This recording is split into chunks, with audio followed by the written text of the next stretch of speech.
नौ जैसा कि आपने थंबनेल देखा, अब अपना प्यारा भारत वर्ल्ड का third largest solar power generator बन चुका है। इस स्थान पर पहले जापान था, जापान को हमने पीछे कर दिया है। अभी ठीक 3 महीने पहले ही एक रिपोर्ट आई थी, 2022-23 में हमने 4.4 मिलियन गाड़ियों को बेचा था और इसी के साथ हमने जापान को पीछे किया था और वर्ल्ड की थर्ड लार्जेस्ट ऑटो मार्केट बन गए थे। और अब एक और सेक्टर में हमने जापान को पीछे कर दिया है। हम दुनिया में वर्ल्ड का तीसरा सबसे बड़ा सोलर पावर जनरेट करने वाले कंट्री बन चुके हैं। इस मामले में भी हमने जापान को पीछे किया है। तो बहुत कुछ जानने को मिलेगा आपको इस वीडियो में कि हमने इसको कैसे किया, आखिर हम हर साल कितने गीगावाट के सोलर पावर को जनरेट कर रहे हैं, 2014 से पहले हम कितने सोलर पावर को जनरेट करते थे, आज से 5-6 साल पहले हमारा कौन सा रैंक था, हमसे आगे जो भी कंट्री है उनको पीछे करने के लिए भारत सरकार कैसी तैयारी कर रही है, कब तक और कैसे हम उन कंट्रियों को भी पीछे करेंगे। चलिए समझते हैं पूरा अपडेट क्या है। नमस्ते and welcome you all world affair, मैं हूं विकास।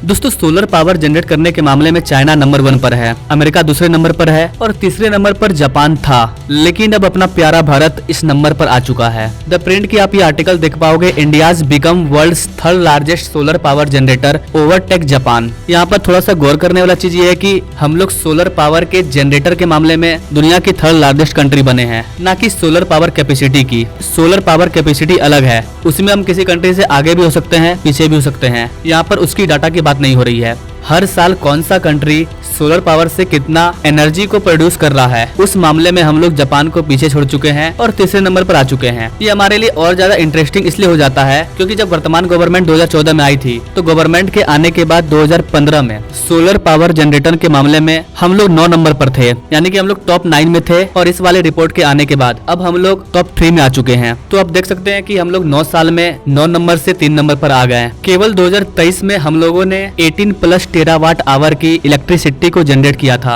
यानी कि 18,000 गीगावाट। ये सब हुआ कैसे? क्योंकि भारत सरकार रिन्यूएबल एनर्जी पर काफी ज्यादा फोकस कर रही है। हमारा एनर्जी डिमांड लगातार बढ़ते जा रहा है और इस डिमांड को पूरा करने के लिए हम लोग फॉसिल फ्यूल की ओर डिपेंड नहीं हो रहे हैं, बल्कि फॉसिल फ्यूल से अपनी डिपेंडेंसी को कम कर रहे हैं और रिन्यूएबल एनर्जी की तरफ भाग रहे हैं। और इस मामले में हम लोग दुनिया की तीसरी सबसे बड़ी कंट्री बन चुके हैं, जबकि हम डेवलप कंट्री भी नहीं है, हम एक डेवलपिंग कंट्री है।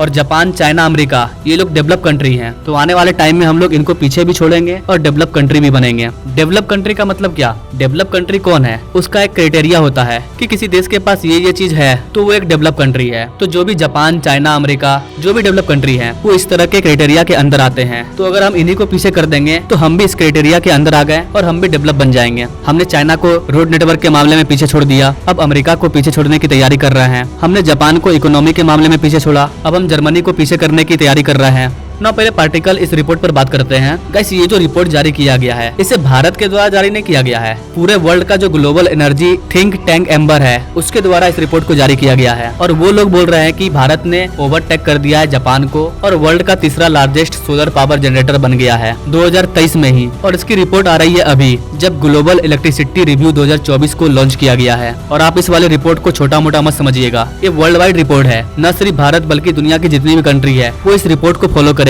आप इसके वेबसाइट पर जाकर के चेक भी कर सकते हो। इस ऑर्गेनाइजेशन के द्वारा 215 कंट्री के हिस्टोरिक डाटा को पब्लिश किया है। जब आप रिपोर्ट को देखिएगा तो कितना आपको खुशी मिलेगा कि 215 कंट्री के लिस्ट में हम लोग तीसरे नंबर पर हैं, टॉप 3 के अंदर हैं। ये हमारे लिए कितनी बड़ी बात है, इसका अंदाजा आप उस बच्चे से जाकर के पूछिए जिसके क्लास में 215 स्टूडेंट हो और उन 215 स्टूडेंट को हराते हुए जब वो टॉप 3 में आता है तो उसकी क्या खुशी होगी, उस खुशी को वही बच्चा बता सकता है। ठीक वैसा ही भारत के साथ हुआ है। जो लोग भारत से प्यार करते हैं, भारत को डेवलप होते हुए देखना चाहते हैं, वो लोग बताएंगे कि ये हमारे लिए कितनी अच्छी न्यूज है।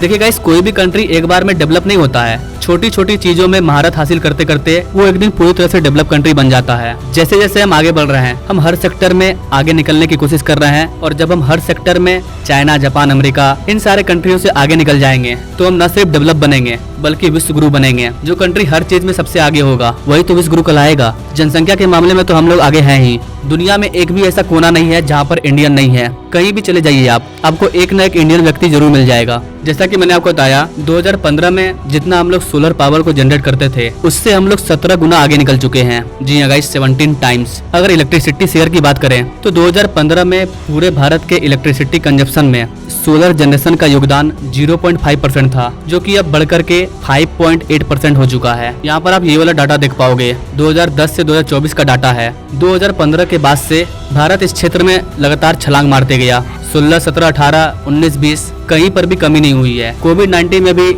इसमें कमी नहीं आई थी। हम लगातार ग्रो करते चले गए हैं और 2024 में काफी आगे निकल चुके हैं। अब आप में से कुछ लोगों का सवाल होगा कि ऐसा हो कैसे रहा है, सरकार ने इसके लिए क्या किया और आगे सरकार क्या करने वाली है। गाइस, भारत में जो भी ग्रोथ देखने को मिल रहा है उसमें हमारी गवर्नमेंट की कई तपस्या होती है, एक हार्ड वर्क होता है, तब जाकर के इस तरह का वर्ल्ड फाड़ू रिजल्ट देखने को मिलता है। अब भारत छोटा मोटा काम करता ही नहीं है, जो करना है वर्ल्ड में नंबर 1 करेंगे। टॉप 3 से बाहर नहीं जाना है, टॉप 3 में पहुंचेंगे, टॉप 1 को टारगेट करेंगे। और ये मैं फेक नहीं रहा हूँ, मेरे पास लाखों एग्जांपल है। भारत को स्टेडियम बनाना था, भारत ने दुनिया का सबसे बड़ा स्टेडियम बना दिया। भारत को स्टैचू बनाना था, भारत ने दुनिया का सबसे बड़ा स्टैचू बना दिया। भारत को कश्मीर में सबसे ऊंचे स्थान पर रेलवे ब्रिज बनाना था, भारत ने दुनिया का सबसे बड़ा रेलवे ब्रिज बना दिया। भारत को ऑयल रिफाइनरी बनाना था, भारत ने जामनगर में दुनिया का सबसे बड़ा ऑयल रिफाइनरी बना दिया। भारत को सोलर पार्क बनाना था, भारत ने दुनिया का सबसे बड़ा सोलर पार्क गुजरात में बना दिया। हजारों एग्जांपल है गाइस। दुनिया के सबसे ऊंचे स्थान पर ऊंचा टनल हमने बना डाला है। अब हम लोग जो भी कर रहे हैं, हमारा एक ही प्रयास है कि हम जो भी करें वर्ल्ड में नंबर 1 करें।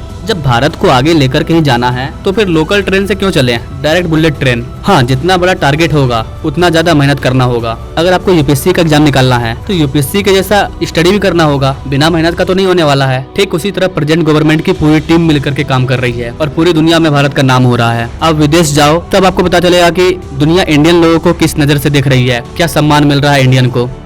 ना ओवरऑल इस वाले रिपोर्ट का कंक्लूजन क्या है गाइस, इससे ये साफ क्लियर हो रहा है कि आने वाले टाइम में रिन्यूएबल एनर्जी का दौर होगा और उस दौर में हमें एनर्जी के लिए किसी और देश पर डिपेंड नहीं होना पड़ेगा। अदरवाइज अभी हम लोग एनर्जी के लिए फॉसिल फ्यूल पर डिपेंड है और जो भी फॉसिल फ्यूल पेट्रोलियम वगैरह है उनको हम दूसरे देशों से मंगाते हैं। आपको जानकर के हैरानी होगी कि हमारे प्यारे भारत में जितना भी क्रूड ऑयल फॉसिल फ्यूल का कंजप्शन होता है उसका 85% क्रूड ऑयल हम लोग दूसरे देशों से मंगवाते हैं, जिसके लिए हमें बिलियंस ऑफ डॉलर्स हर साल इन कंट्री को देना पड़ता है और हमारा फॉरेक्स रिजर्व कम हो जाता है। अगर हम फॉसिल फ्यूल के जगह पर रिन्यूएबल एनर्जी का यूज करते हैं तो हम इन कंट्रियों से अपनी डिपेंडेंसी को कम कर देंगे। क्रूड ऑयल का सारा झंझट खत्म हो जाएगा। रिन्यूएबल एनर्जी में एनर्जी प्राप्त करने का कई जरिया है। सोलर पैनल हो गया जिसमें हम लोग सूरज की रोशनी से बिजली बनाते हैं। इसके बाद हाइड्रो पावर प्लांट है जहाँ पर हम पानी से बिजली को बनाते हैं। इसके अलावा हम लोग न्यूक्लियर पावर प्लांट पे भी काम कर रहे हैं, वो भी एक तरह का रिन्यूएबल एनर्जी है जो कि कभी खत्म नहीं होने वाला है। इसके अलावा हम लोग विंड टरबाइन पर भी काम कर रहे हैं जिसमें हम लोग हवा से एनर्जी का प्रोडक्शन करेंगे। आज के टाइम में जो भी गाड़ी वगैरह चल रहा है उसके लिए हमें डीजल चाहिए, पेट्रोल चाहिए, लेकिन आने वाले टाइम में हम लोग यातायात के साधन का इलेक्ट्रिफिकेशन करने वाले हैं। इलेक्ट्रिक व्हीकल चलेगा जिसमें डीजल और पेट्रोल का यूज नहीं होगा, तो हमारा डीजल पेट्रोल का खपत कम हो जाएगा।